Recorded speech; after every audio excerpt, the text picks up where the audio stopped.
have undertaken to amend the community volunteer guards that was enacted, law that was enacted in the year 2000. And 20 years after, with the current insecurity we have, and as a law-abiding government that believes in the rule of law, instead of finding other ways of raising militia who will constitute a nuisance to us, we decided to find a lawful way of going about on how we can support our conventional security agencies to do better. And this is why we dusted this law, and today, after sending it to the State House of Assembly, and the necessary amendments were done, today we have signed this amendment into law. And I believe that it will go a long way in supporting us. One, immediately,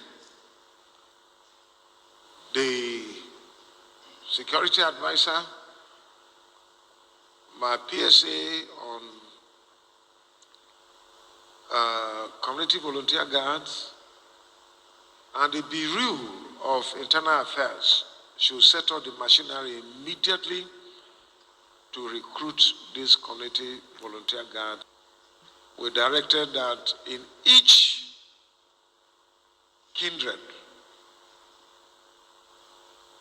the recruitment of 5 strong, able-bodied young men and women should be recruited into the community guard. Each of the kindred should have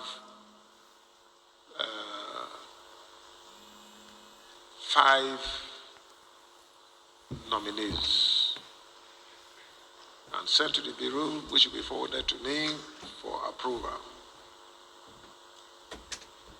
And so, and the same thing will be done at the ward level, 10 nominees.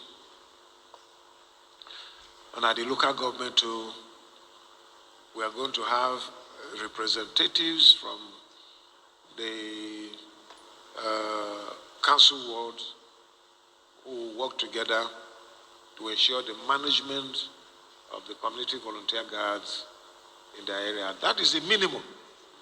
They can recruit more because it is a community volunteer guard work. So it's not going to be paid. Those people who are going to be recruited, the guideline is that you have to be between 18 years to 50 years. And you must also have a means of livelihood so that you are not tempted to do the unneedful. So that is the guideline, and I believe of any sort. It is a community matter. Those people will live with those communities and work there in those communities. And I believe that if we effectively comply with the provisions of this law, I believe that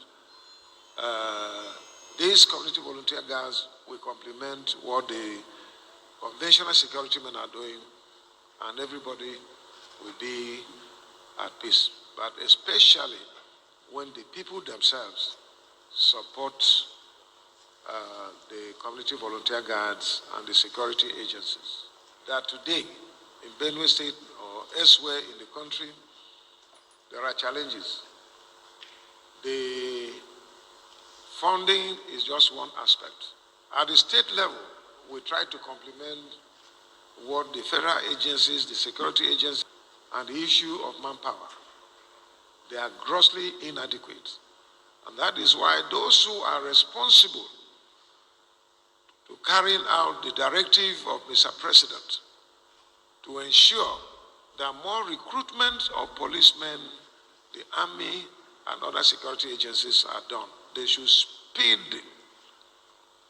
their work. They should speed their operations and do this recruitment. Because it has never been bad like this in the history of our country. As I talk to you, I'm with heavy heart that 6 of our children were kidnapped in Zamfara State. And this is how many days now? Security advisor, this is how many days now? 5 days. They are into custody. This is very, very sad. And these are children. 3 girls, our own children, who have studied hard with the support of their families and on their way to do national service. They were apprehended for no offense of theirs, but as a result of the insecurity problems in this country today. And that is where we are. Security agencies are doing their best. We're in touch with the families, and we're also working hard to ensure their release. And our prayer is that God Almighty will have dominion and ensure that these children are rescued and to continue their national assignment. So that is where we are. And so we had to do this, amend this law, sign it as we have done today, and by the grace of God, we believe that Benue State will be better. Criminality of kidnappings, Fulani herdsmen, armed robbers, revenue collectors,